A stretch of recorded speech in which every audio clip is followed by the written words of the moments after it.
The honourable member for Winnipeg Centre. Thank you, Mr. Speaker. I remember the story of my father, a Holocaust survivor. After arriving in Canada, he and my grandmother would hide under the table when they heard a plane because they were worried about being bombed.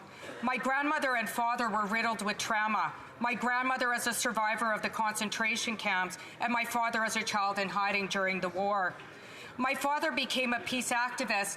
In fact, he lost a teaching job in the 60s after he refused to take off his peace button. I think of the families and children in Gaza right now who will lose their whole family as a result of war, and the Israeli children being held hostage who will live with similar trauma as my grandmother and father.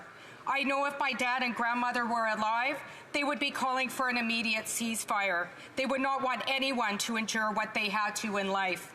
In honor of my father, Albert Gazan, and my grandmother, Gina Gazan, I call for a ceasefire now, the release of all hostages, and not to disrespect their legacies as Holocaust survivors to justify ethnic cleansing, not in their names. Thank you, Mr. Speaker.